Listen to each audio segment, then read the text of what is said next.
This video is going to demonstrate how to install the add-on relay module. The add-on relay module features two normally open contacts, each rated for 5 amperes at 250 volts alternating current.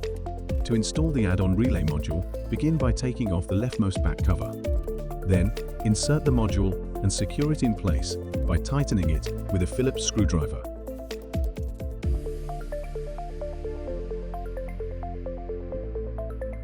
Press the Program button to enter the setting menu. Press the left button 4 times to relay module page. Press the Program button to enter relay module. On this default setting, RY1 contact will trigger when there is an overcurrent fault. RY2 contact will trigger when there is an earth fault.